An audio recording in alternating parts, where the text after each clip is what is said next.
Julie, okay.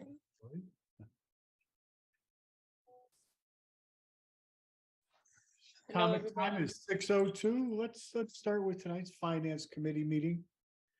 I guess number one on the agenda is reconciling, if you will, the finance statements, our spending for November and December 2022. And on board, I see John Spang. And Eddie Miranda. Yes. All right. Take it away, John, please, if you will, or hand it off to Eddie. Thank you, Al. I think we will start with Eddie for a monthly report, and then we have a couple budget agenda items that follow that. So I'll let you get started, Ed.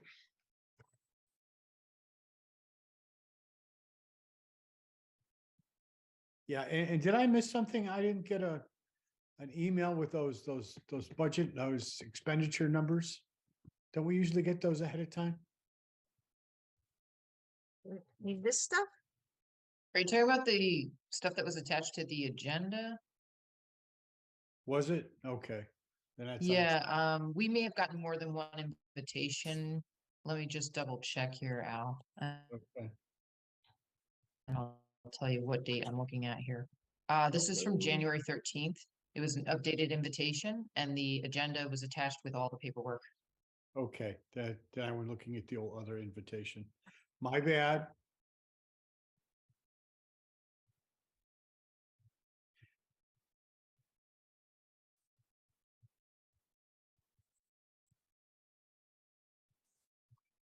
I'll just sit here and quietly nibble on my little appetizer tray. Ed's plugging in another computer, the one we can see he's frozen. That's at his desk. Okay. Just a second. Okay, maybe you can answer, being a veteran Try. expulsion hearing person. What do they do with the knives and the evidence from the expulsion hearings? Oh, I don't know. I know this, a few months back, we were talking about how some of those remained here in Beaver Brook under lock and key by the previous superintendent. So I don't know what Kevin does with them, but that happened before him. That's what happened with some of them, I'm told. So you found some? Is that it? They found some under the lock and key? They better tell the story than I don't want to mess it up, but I'm sure Kevin or Kara Pompano could tell you.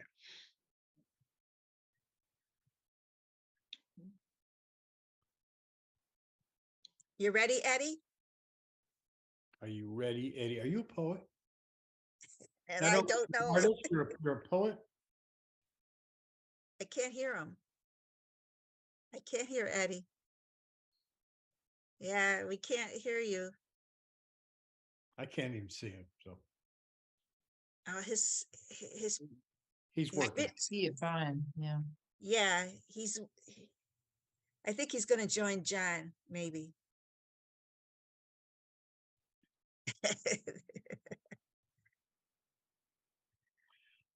Good evening, Gladys. I see Gladys popped in there. And Kevin. And Rachel. Wow, it's like romper room. Hello, everyone.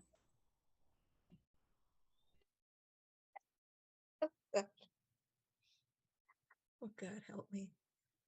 Hi, Eddie.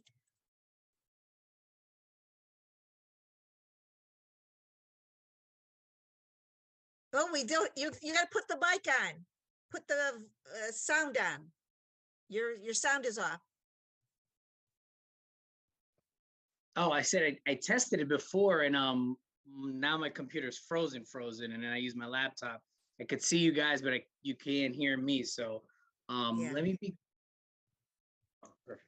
Let me just grab the agenda real quickly. Where's your email, John? I'm just gonna go to Kara. Pompano. Because I think she sent it real quick. while Eddie's firing up the agenda, I'll just say good evening to everybody. Hope you all had a good MLK weekend. Yes, thank you. Thank you. Okay. I'm gonna share this. Share screen here. In the meantime, I just want to say that my name's not coming up. I'm Zoom user. I'm using a different device and something's been up on my phone and computer all day. So this is Ralph here. If Ralph, we Yep. see your name. We see your name, but we don't see you. oh, okay. Yeah, Excuse- it's weird. It just looks it's different than it usually is. Anyway, okay. Hey, Ken, are you there? Ken Wallace? Can you do me a favor? Can you share that, the agenda with the, financial reports back up? Thank you.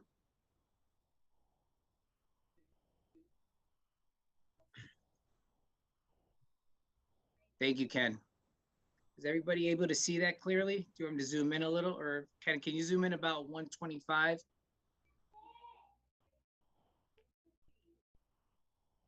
Yeah, that's perfect. Thank you, Looks Ken. good. Okay, thank you. Can you go into the narrative, the next page, Ken, please? Or scroll it down. Yeah, there you go. So, good evening, everyone. I guess with technology, we figure out a plan C and D at this point, right? So I'll be going over the financials for November and December. I'd like to begin with, Ken, if you could go to page 4 real quickly, scroll down to page 4. And if you could stop right there, scroll a little bit. Actually, one more page. I'm sorry, Ken, one more page. I'm sorry, Ken, go up 2 more pages. All right, right there.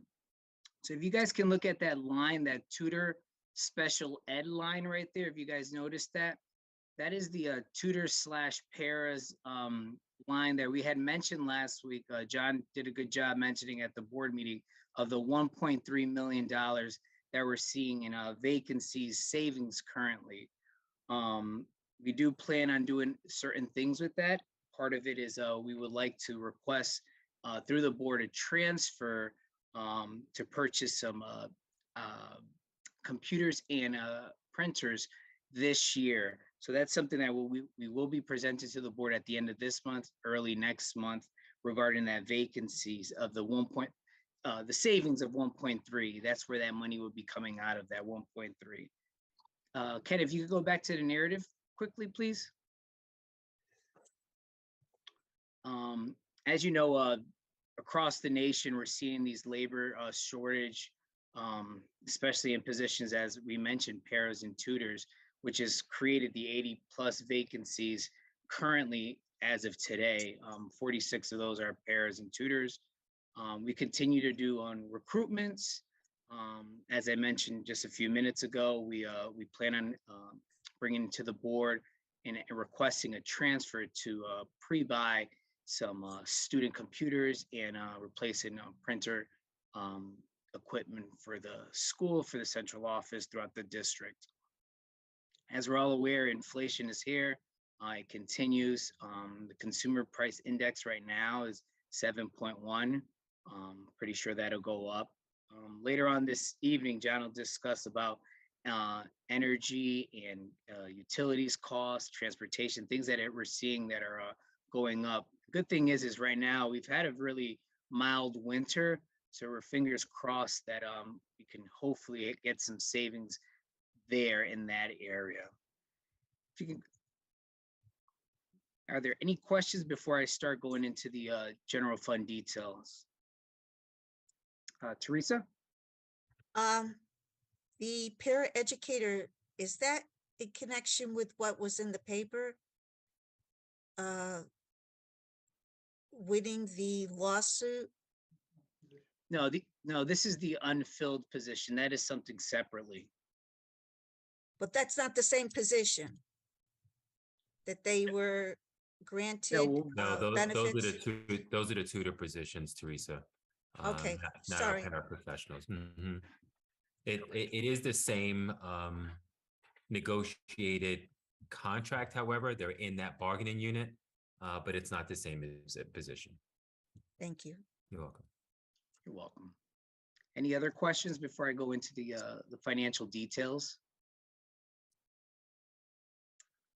Okay, Ken, if you could scroll down to the first page, which is our monthly financial summary grant fund, general fund, I'm sorry, and the grant fund. And it goes by your salary lines, benefits, purchase services, property services, et cetera, et cetera. As you see at the bottom right, you're seeing the balance of $21 million that's unencumbered. A large amount of that is due to the fact that we haven't encumbered, not all of the health insurance has been encumbered. And more in the details of the report, you'll see that in health insurance, and I'll stop there so you can see those. You'll see that we haven't encumbered enough in health insurance, and it'll continue throughout the months coming forward. But this is very similar to this time last year. It was around $20 million unencumbered. But as we mentioned, we will be using all this money throughout the remaining 5 years left of the school year. Ken, if you could scroll down into the details, please. The next page, if you don't mind. The next slide, I'm sorry. Scroll down one more time. Okay, so if you see that line, that health insurance line right there, the 23.9 million that we had budgeted, year to date, we're at 9.7 million. We've only encumbered 3.6, but as we know, we have about five to 6 months left of the school year. That's why that balance will eat up majority of that encumbrance there. And then very similar to what I mentioned earlier, the tutor ed paras, that 1.3 is another area. Dental insurance also is another area. You could scroll down to the next page, Ken.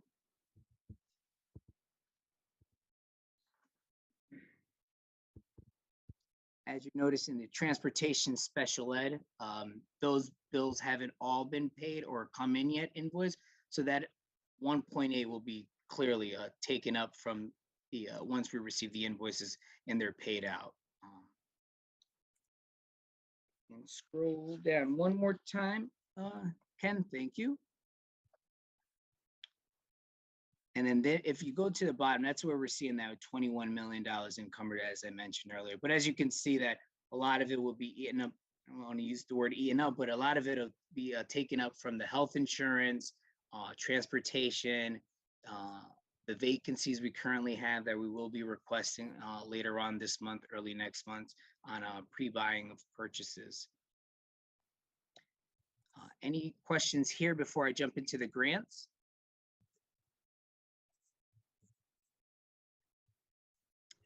Okay.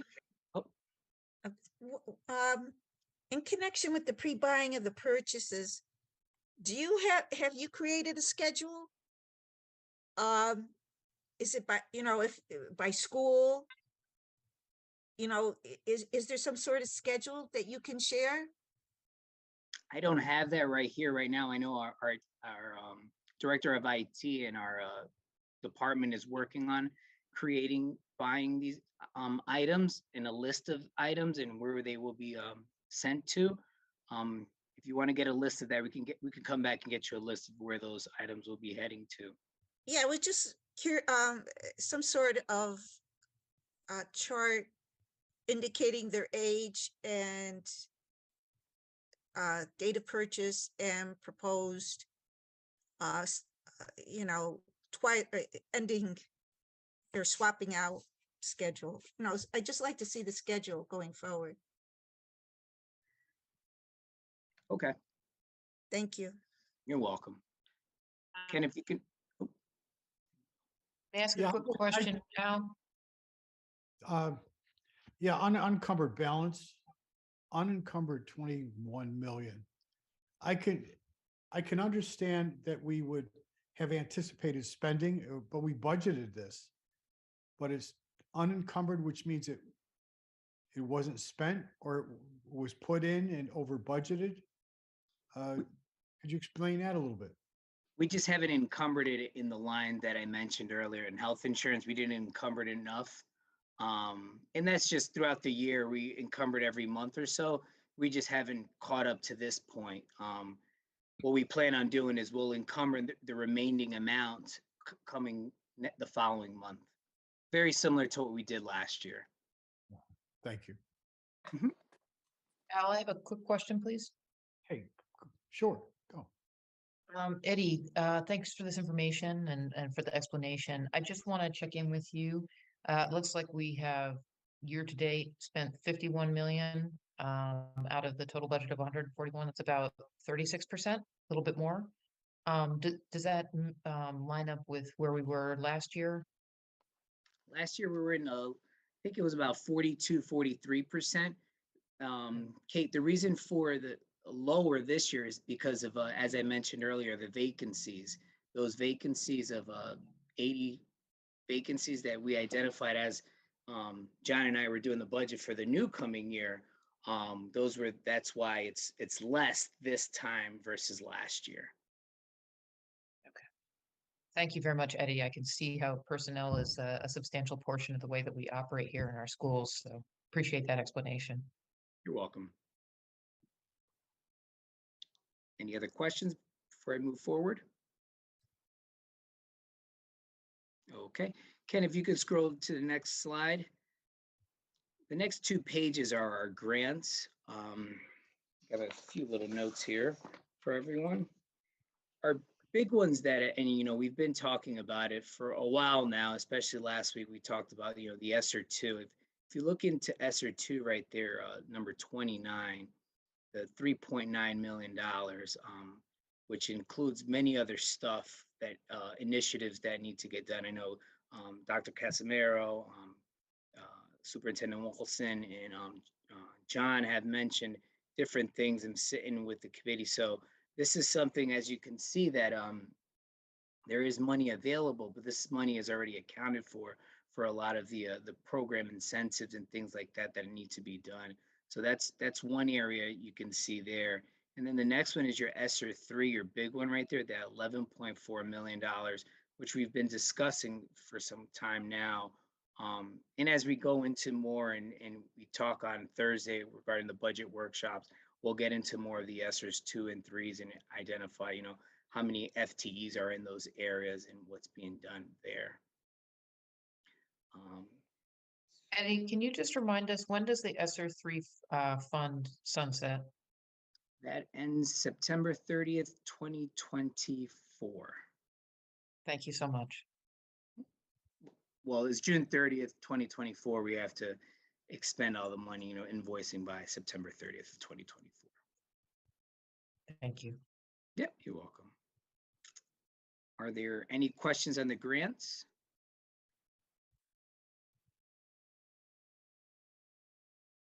Okay, well, thank you guys. And I'm gonna now turn this over to John, who's gonna dive into our energy and utilities background and what's going on there in transportation, sorry.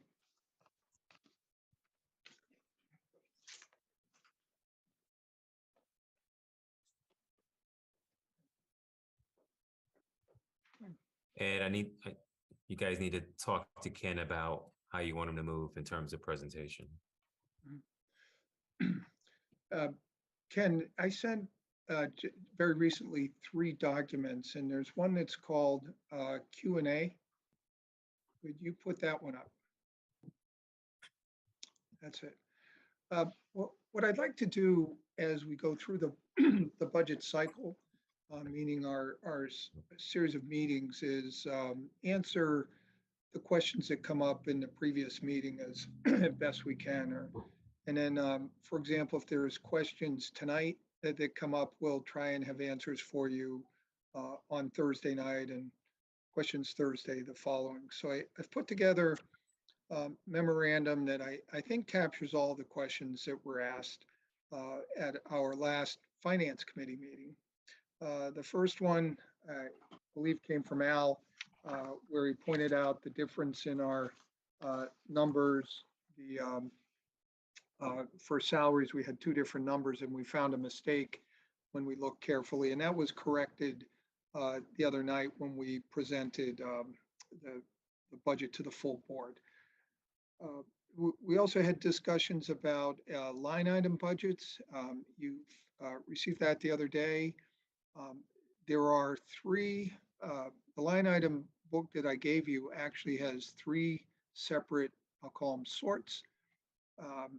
And what we'd like to do on Thursday night is devote a portion of the agenda, just call it a line item budget review. And during that period, you can, what I'd like to do first is just briefly walk people through what the three different sorts mean, how to read them, how to drill down on a number it might have a question about. And then after that, just take your questions of what you're interested in knowing more about or what's in what, and we'll answer them right there on the spot as best we can. So that'll be Thursday. There was also a question last week about what could we do now at the state level. So I spoke with Ryan Bingham. He's our lobbyist for these kind of things. And what he said was that he said it's still a couple weeks early, but he did give me the date, give us the date that the governor is going to present his spending proposal. It's February 8th. And right after that, that's when everything starts to kick in. But he did mention, and we talked a little before then, some of the legislators are submitting bills and proposals and things like that. You may have seen a few of them in the newspaper like I have. They haven't gone anywhere yet. And he expects to see a little more of that in the next few weeks. But he said if there's anything real important that comes up, he'll make sure we know about it. And just as everybody knows, what happens is the governor goes first, and he'll present his budget, and then the legislature, which is in two bodies, they could accept it as is, or they could, the state Senate could come back with their own version of the budget. So could the House come back with their own version, or it could be a combination. But that's when everything starts to happen. It's all, I'll say, versus the governor's budget. So that'll be here pretty soon. Ken, if you want to scroll down the next page. Okay. Right. So there were questions about the positions that were in the budget. And when you saw the presentation for the full board, we provided a little more information. Ken, can you go down to my attachments for a minute? And I don't know if you can spin them. The board, I mean, 90 degrees maybe, or 45 degrees, but the board will remember these. We showed exactly the positions, the FTEs, the money, where they were going to go. This is our big slide. This has the high school on it. Ken, are you able to rotate it at all? Can you rotate it 45 degrees clockwise? I think not. Okay. So there are 3 or 4 pages in there. They're in your what you got. And what we're going to do Thursday night is delve even deeper into these pages. We're going to have our high school principal, Dan Donovan, with us. He's going to explain, describe why he needs the 13.5 positions in quite amount of detail. He also has requested 4 para-educator positions that are on the top line there. And then following him, we're gonna have Dr. Casamaro come on and talk about some of the other positions we've asked for, you know, some of the middle school positions we asked for 3. She'll explain why we need those as well. The safety advocates are in there too. So Thursday night, the first two items on our agenda will be staffing, because that's what's driving this budget, as you saw. That's whether we call it a budget driver or pressure or something like that. But they're attached to your memo here as well. So can you go back up, Ken, to the memo I had? Yep, that's it. We also had a question on the number of students that want to say excluding the state ed way that they combine things. Remember, we saw Karawanzer in the fall, and the state likes things, a couple things combined. I'm confused by that too. But we're gonna lay out exactly the student count for you on Thursday. So that's the one question I kind of just said that's coming attraction.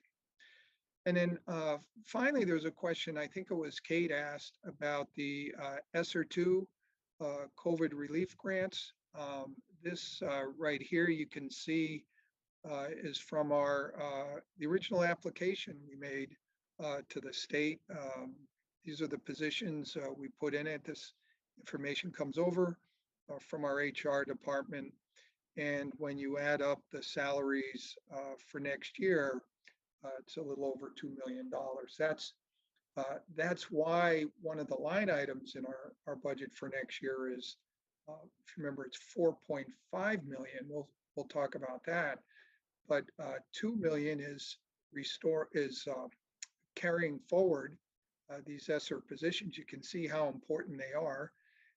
And the other 2.5 million of the 4.5, that's the new positions that you just saw lay down. So I think by the end of Thursday night, we'll have a very thorough understanding of why we're asking for that. Okay, questions on the questions?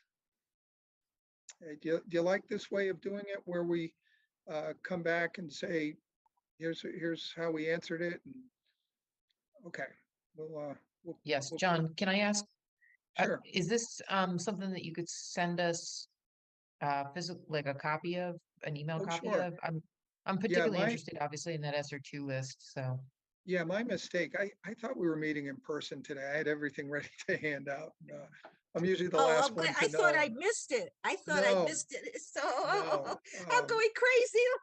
no, So I say, you know what I'll do? I can even send it out tonight before I go home, so you can have it. That'd be fantastic. Yep, Thank you. I'll send it around. Okay. So we were going to talk, we want to talk about energy and utilities a little bit. So I'm wondering, Ken, if you could go to the second package that I sent along. There it is. That one's in there, right? So these are the 4 or 5 categories. I call them energy and utilities. And let me just grab my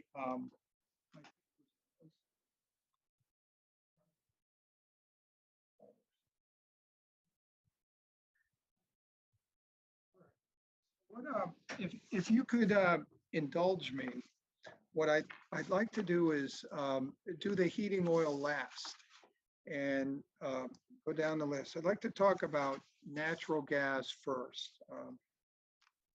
And the way we built that particular budget is we compared what we're paying right now to what we paid last year. It's very, let me say this, we're very fortunate, I think, here in Danbury to have a guy on the city side as knowledgeable as Chick Volpe.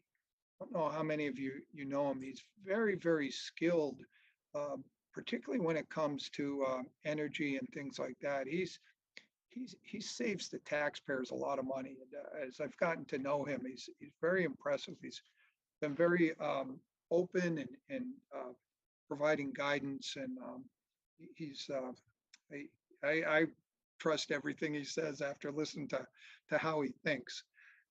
So what we did on the natural gas is, and we get our natural gas from Eversource. That's not the case across the state, but that's how it is up here. A year ago, we were paying, and you pay, the unit of measure is 100 cubic feet. So a year ago, we were paying, I'll call it 5.972 cents per 100 cubic feet, 5.972 cents. Let's see, the last invoice we had was December, and that had gone up quite a bit. It had gone up to 8.628. So the increase there was right there on our chart of 44.4%. Now, what that means is two things. We're not budgeting any difference in usage. We're budgeting the same level next year as this year. That's a common way to do it unless you're planning to open or close a building or some type of change from gas to oil or something like that. So same usage, the current prices. We don't think prices are going to go any higher.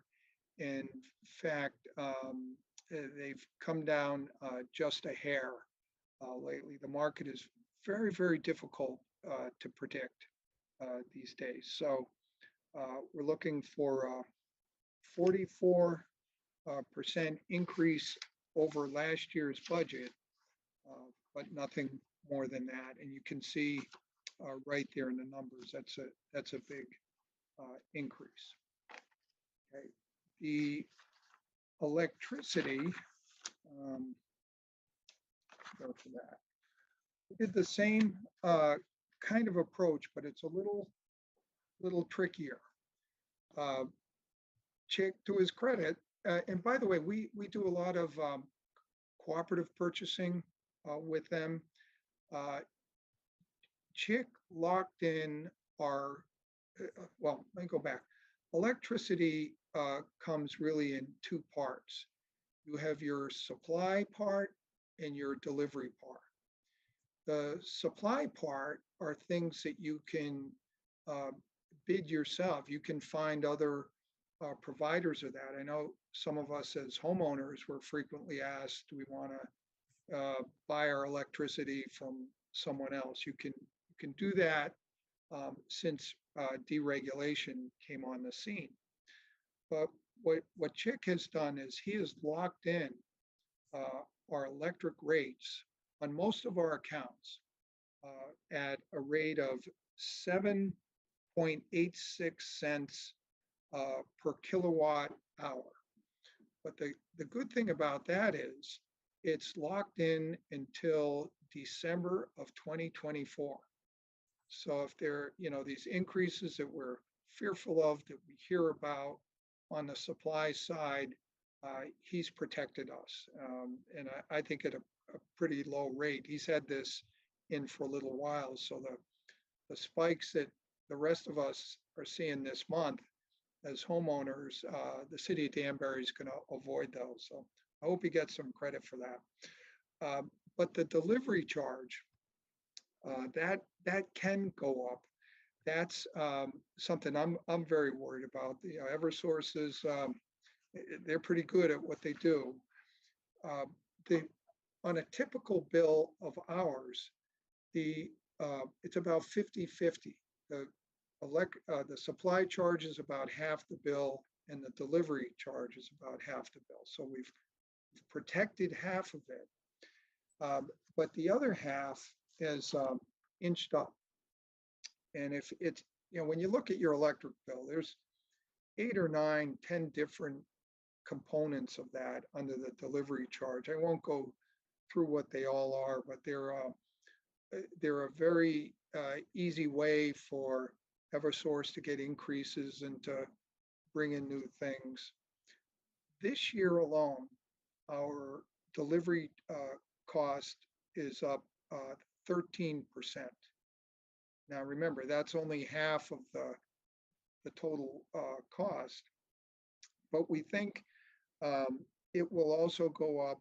Our prediction is that electric rates, the delivery will continue to go up. And we think it'll go up another 13% from now until June. So that's 26% over the year. But since it's only half the cost, let's put that aside as a 13% hike. And then what we said is we think the same thing is going to happen for the next 2 6-month periods, the same increase. We really don't feel it's so volatile that we should predict anything other than the increases that are going on now. But if we look for another 13% twice in the budget year, then we've gone up 26, or Chick feels that we should have 27% on top of our budget this year. So to recap, we're taking the increases we've seen on the delivery charge over the last 6 months and projecting them to continue. When you do that, your overall bill would have a 27% increase. That's how we did electric. They're all different. They're all different. Okay. Then propane. Our school buses are propane powered, and our contract with STA, we pay for fuel. In this case, it's propane. And just show you the bills here. We did the same approach, if I got this right. We've gone from, and this was another one. Chick had locked that in for us for well over 2 years, and he sent me some data. You go back 4 or 5 years, our price for propane was very, very steady. It didn't vary hardly at all. But the contract was expiring last June.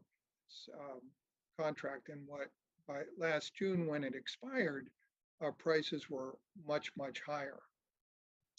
He felt, and I agreed, that it wasn't smart to lock in at the high prices. So we decided to wait. Well, we took a small quantity and locked it in, but we wanted to wait for the prices to come down, and they've started coming down. He still feels it's too early to lock in the price, but they're still very much higher than where they were. So we looked at the bills that we were paying last year and the summer, and this year in the summer. Last year we were paying less than $1 per gallon, actually 0.997 cents. And this year we're $1.62.8. So it's gone up 62% just in a few months. So that's tough. But what we think is that we ought to hedge that a little bit more. And so you can see we've put in an 82% increase just in case. And what I might recommend to us tonight is let's take a fresh look at this before we adopt our budget in a couple weeks and see if maybe we can bring that line down a little bit more. But it reflects a very sharp increase that we've had. Okay, gasoline. That's merely the gasoline that's in our facilities, our sites and facilities trucks. Next year, we think gas prices are at their peak. We put an inflationary factor in it, but boy, they're very hard to predict too. I'm not sure anyone really know. So this seemed like a conservative move to take. And then let me go back up to the heating oil and add there. That's also bid by the city for us. Mitchell has the account right now, Norbert Mitchell. And this was the recommended increase that Chick suggested we put in, a 30% increase over what we were budgeting. We get a pretty good price per gallon. Let me just see, last summer, let me see if I have it here. It was just a couple dollars. Sorry, I lost it. I'll provide that in our answers, but well, here it is. I'm sorry, as recently as December, December 7th email, he had a price of $3.28 a gallon. That's how much we purchase. And he wants to hold off, thinking it could improve even more than that. So that's pretty good. So that's how we came up with these 5. I think you'll agree it's all very different. I hope you agree that it's so hard right now to predict. You know, I mean, you have to predict world events and pipelines and things like that, and demand and recessions, and very difficult. But we think we applied a conservative approach to each of these. John, do you have a recommendation on when you would have some kind of final recommendations on these numbers? I don't know if you have a planned meeting with this gentleman on these projections and kind of when we can finalize these numbers. I don't know if you're really anticipating any big spikes, but just curious. You know, he watches the market every day before he comes to work, and there's some prognosticators that have been pretty reliable.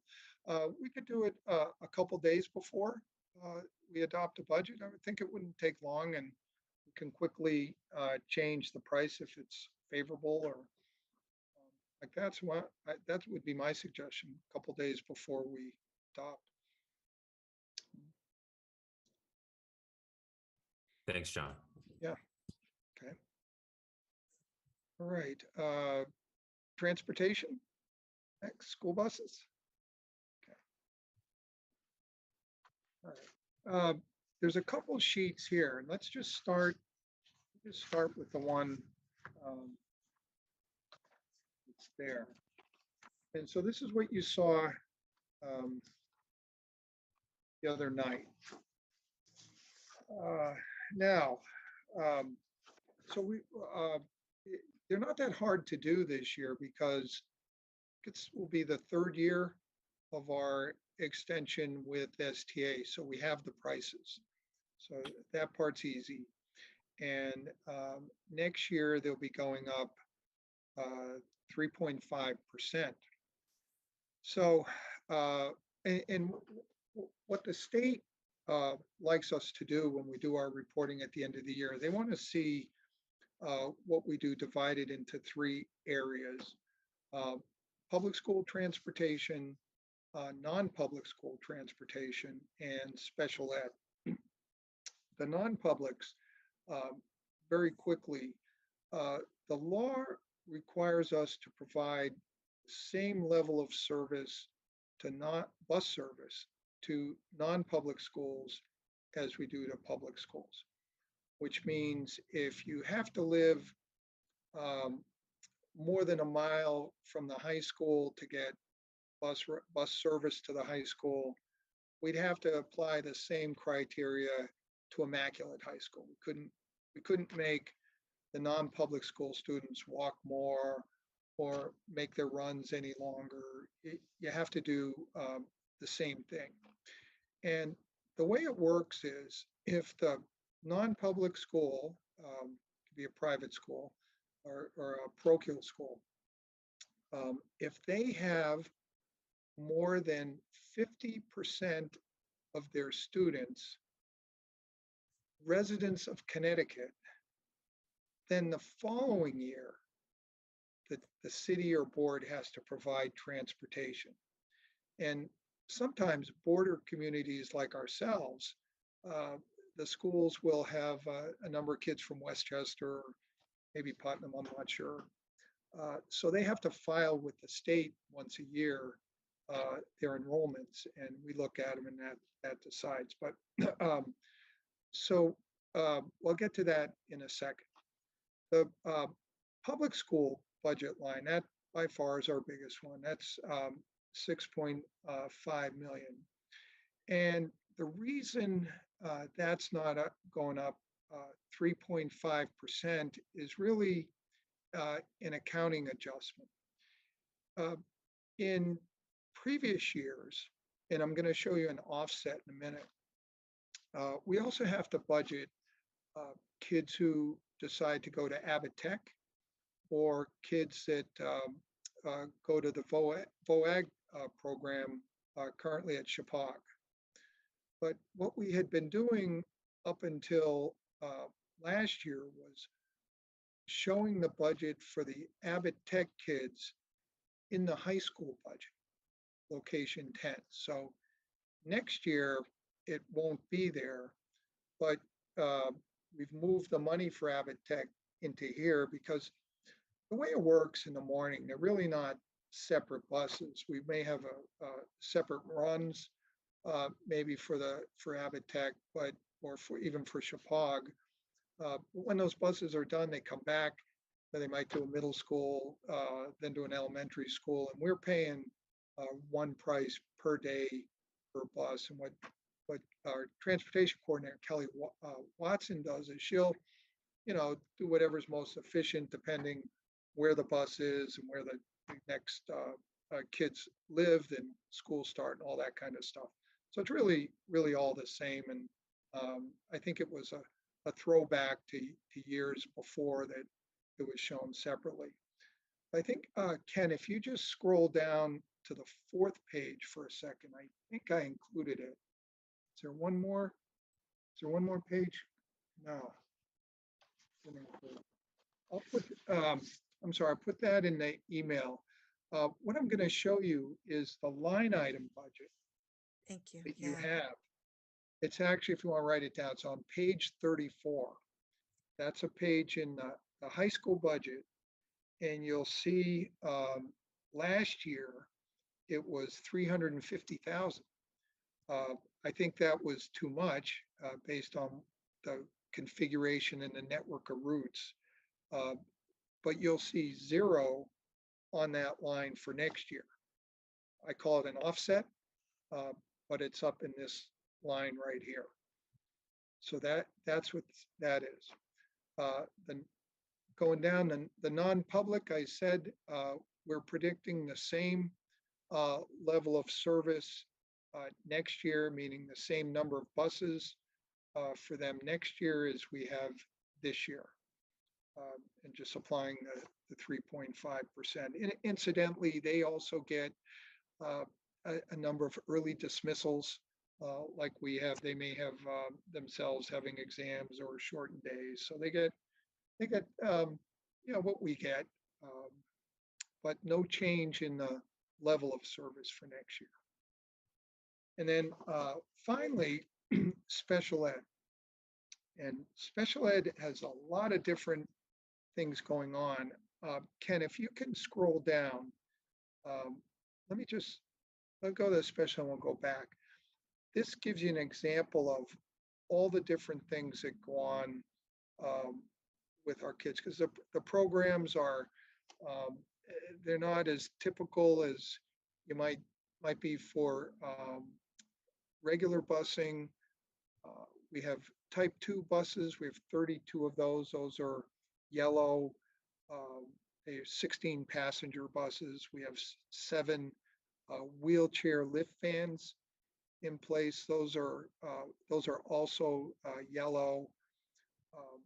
But we have a lot of other items in there, different programs that go on. You can see we have pre-K, midday runs in there.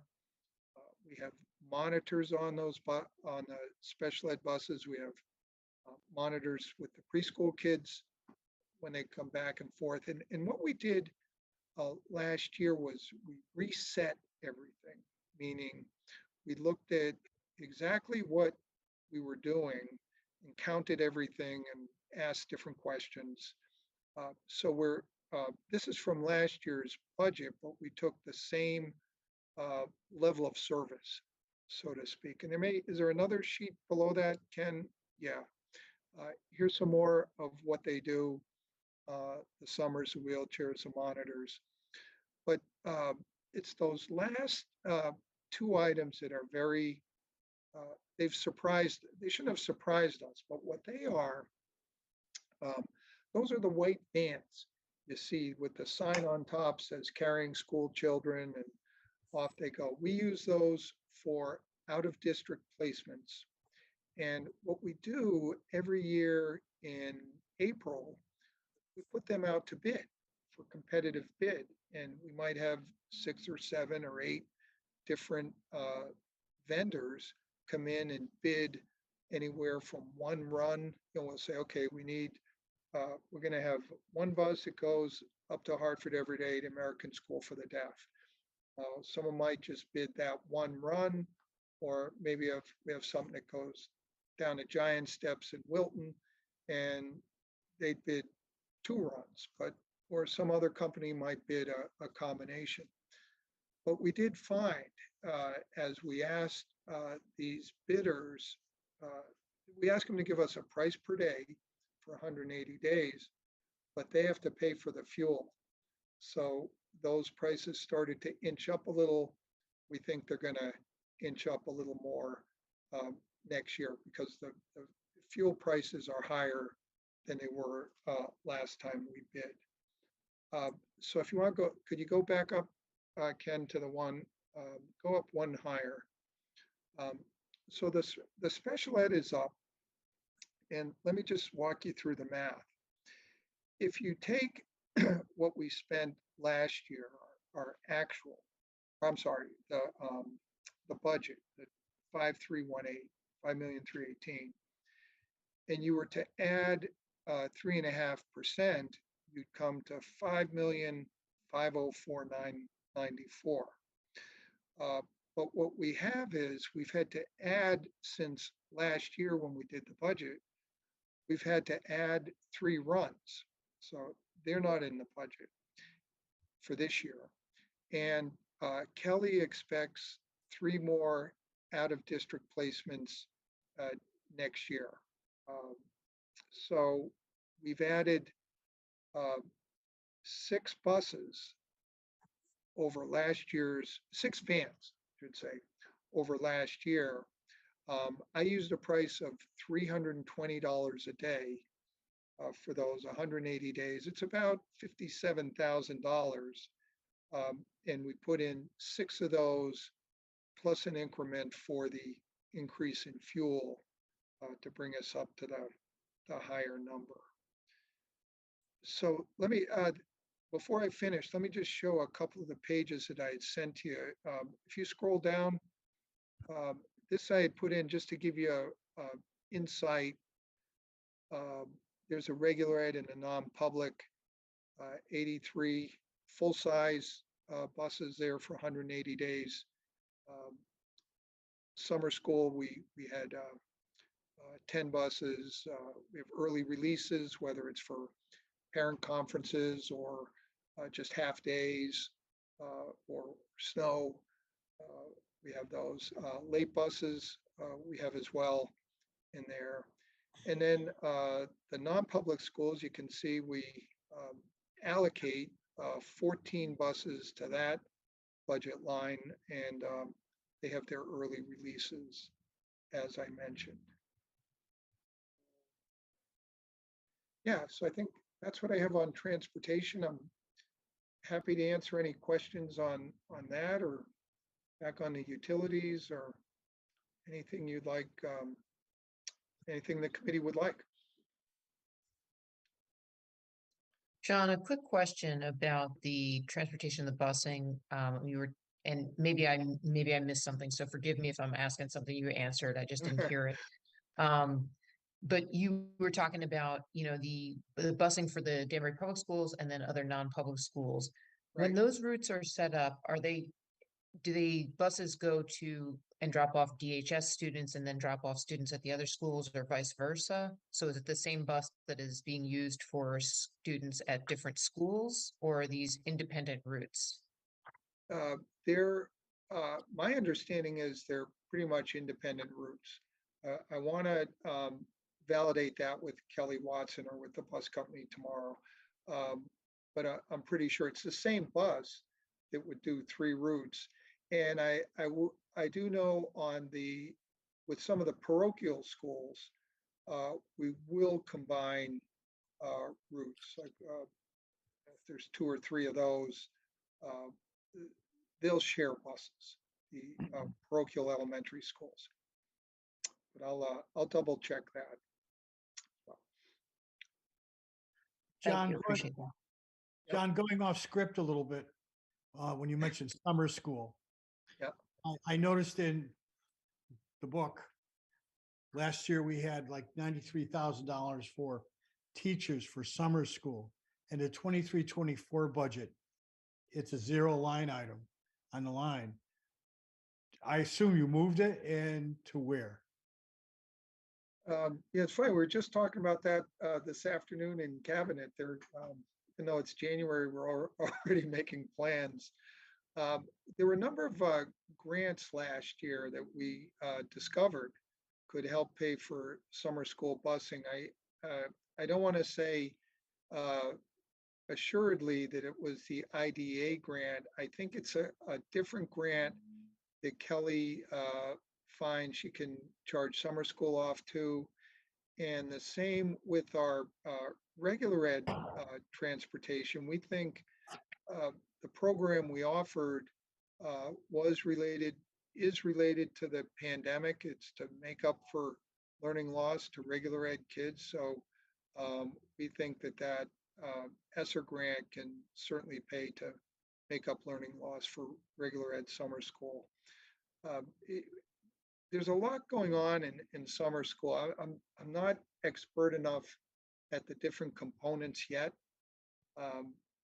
So I'll maybe as we get further into the workshops, I know I Kelly can help a would. little. I can help a little bit, John. So Thank you. I'm dying here.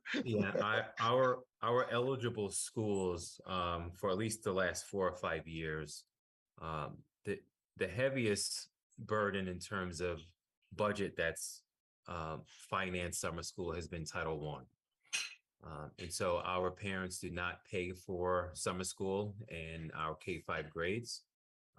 And then the same is also true of middle school. And so K-5, we have primarily used Title I funds to support those students in need of not remediation, but because they didn't meet the state cut score in reading. And so previously we were required to invite in kindergarten through 3 students. That has been extended from K through 5. So the 93,000 number was really just a very small number and a very big issue and budget item for us, from staffing to supplies to transportation. The majority of summer school has been budgeted over the years and last year through Title I. What John is saying is true also with ESSER funding. We applied some ESSER fundings last year as well, because the 4th and 5th grade invitations was something, it was a new budget item for us. And so we had Title I and ESSER also helping to pay for that expense. But when the ESSER monies dry up, primarily it will be Title I that is paying for those Title I eligible schools, which is pretty much all of our schools K-8. Thank you. Teresa? I see, so these figures for transportation and busing, this is what's currently going on. And you're going to use that going forward. Well, correct. So take the, let's just look at them, the 6,152,000 and the 1,019,000. Ken, could you just go up a page? Hopefully they match. Yeah. So there they are on the left there, the current year, and that's what we projected forward. And it's, what it's saying is we're budgeting the same service level, which means the same number of buses. We're not cutting, you know, they're going to be crowded again, but we're not adding at this point, same number. But it's gonna cost almost $500,000 more for the same service. Right. And it's the contract increase of 3.5%, which, you know, in hindsight, that looks pretty good. Some of the transportation bids that are coming in are just, they're awful, awfully high. And also the other reason this line is high is that offset I told you you'll see on page 34, where the Abbott Tech buses are now on this line where before they were in Dan's budget. Mr. Russo, please excuse me for a moment. Just want to confirm that Zoom user is who that is. I believe it's Michelle, but I don't want to assume. Michelle, could you give us a photo?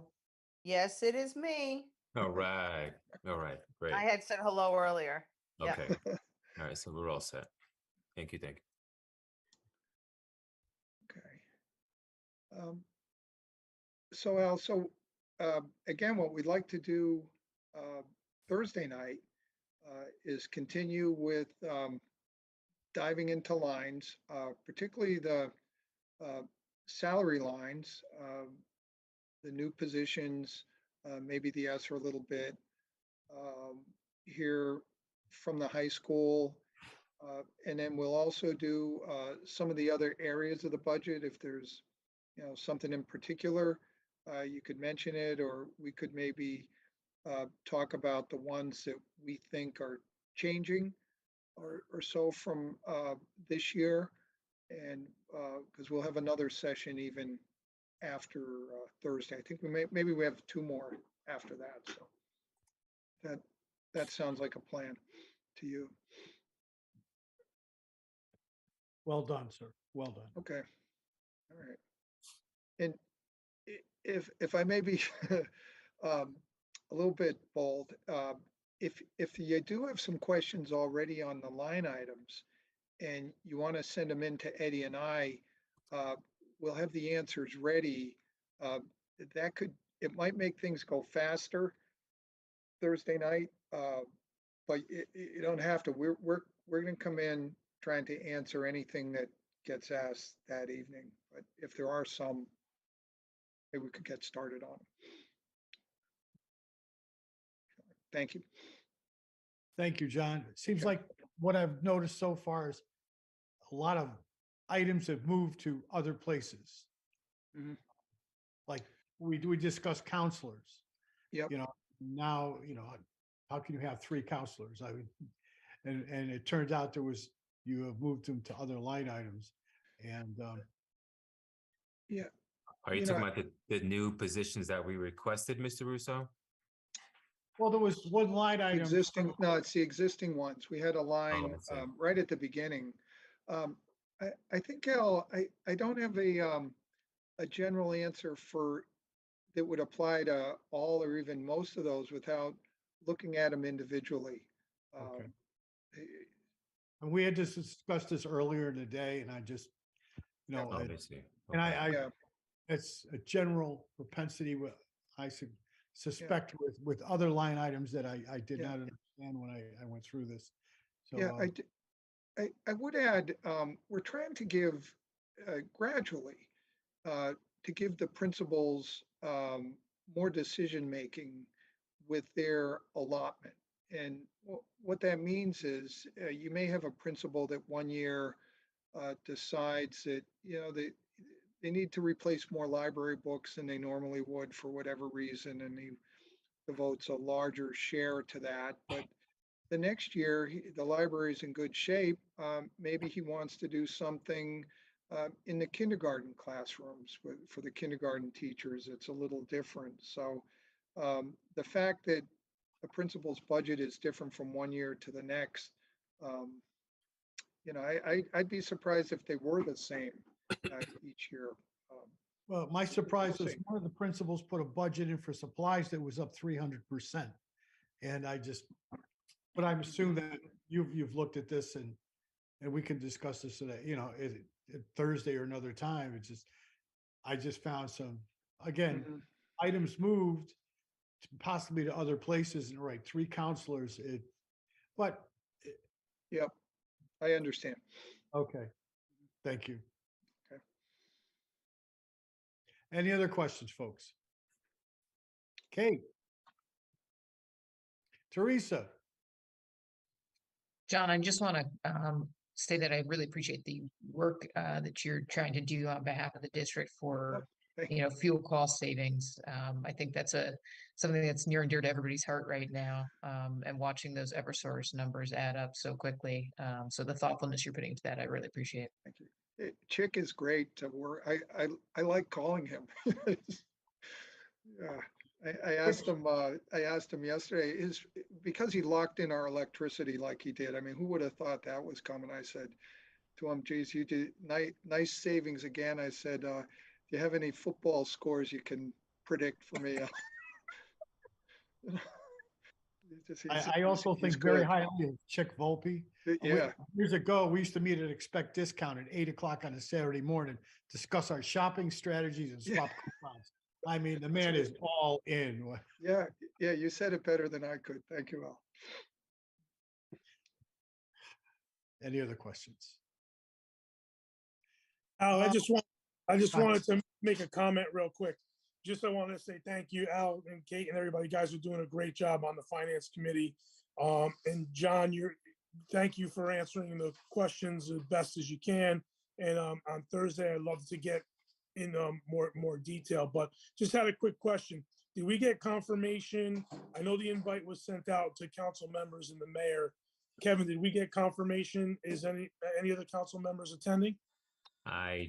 We can find out from Kara. I don't know if we have any confirmation yet. Okay, yeah, she sent which I found odd, she sent the invitation out today. So it's only a 2-day notice. Did you, after the meeting on Wednesday, when we said we were going to invite them, did you reach out to anybody directly or we just sent the formal invitation? I did not reach out to anyone directly, just Kara. We talked about it and debriefed afterwards. Okay. All right, yeah, if you could find out some confirmation, if anybody's coming, that would be great. Yeah, I think what she'll do is, I know she spoke with Lindsay, so I don't know if it was just sent out directly, or we can do an invite, which would probably be even easier. Folks are going to accept to be able to come. But I'll speak with her. We'll try to nail down who's coming, who's not coming. Okay, great. Thank you. Okay.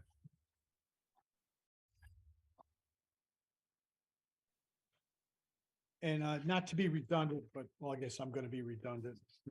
That 5.4 mil in salaries and 5 million in salary and benefit increase, that reflects the number of, including the new hires that we would like to hire.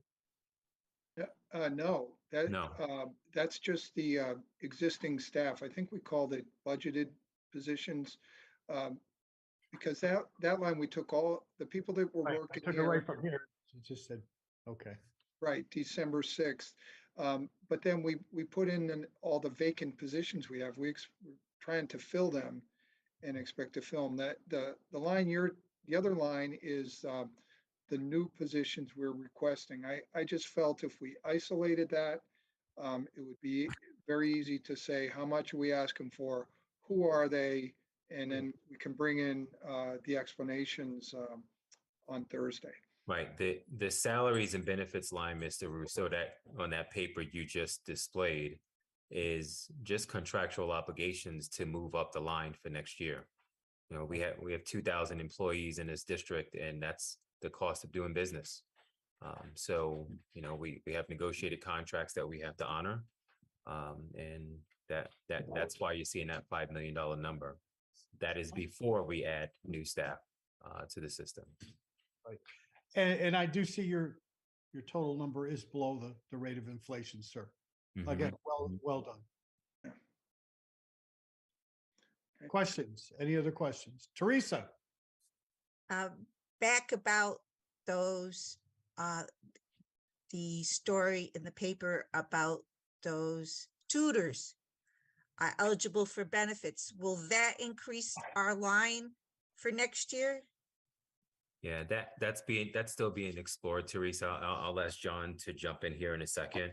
Our tutors, my understanding is years ago, they had appealed the decision. It was decided, I believe this was a city decision that the tutors were not eligible for a pension. That was appealed, and then they won the appeal. And so the impact of that appeal is we don't know all of the details yet.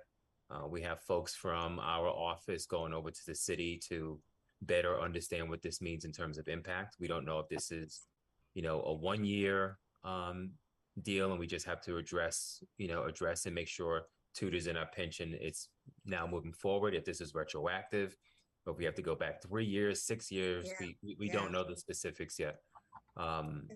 But there has already been an agreed upon kind of pension resolution, if you will, that the city has, I believe, secured as late as last year, or maybe it's been 2 years now. And so something is in place now for all of our staff in terms of contributions, and assuming the tutors will now be eligible, they can also jump in on that plan. But in terms of impact, I don't think that's been determined yet. John, do you have any different or additional information? Well, in addition, if you remember, I put up a page, I'll dig it out again. It showed the city budget, the different departments, police, fire, and so on. Well, down the list was a line that just said employee benefits. It was a big one, might have been the biggest one on the list. That is where the city budgets all of the contributions and all the monies that are needed to keep the pension fund solvent, including for our current non-certified people that we have here that have been in the pension plan for many, many years. So were we to be asked to begin to finance the pension contributions for one particular subgroup of a group, that would be a departure from a longstanding practice here in the city. So we'll have to see how that goes, but be very different. I'm not sure what the arguments would be made why we should pick that up. So yeah, the other thing is, when you have a lawsuit like that starts, the insurance companies, accountants, they'll want you to reserve something, set it aside in case you lose. And even the second year, if they felt things weren't definitely going their way, the right thing to have done would have been to reserve some more money in case you lost. So I'm hoping that they've put something aside for this day. That remains to be seen, but we'll keep watching. Thank you.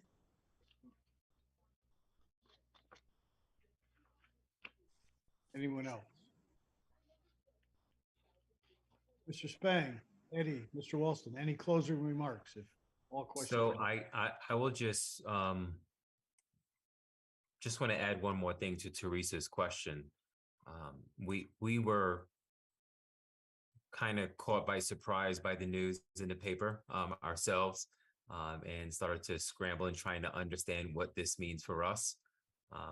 Teresa, I think indirectly, certainly it could impact us as a district, but directly to John's point, it should not be our responsibility because the pension is provided by the city.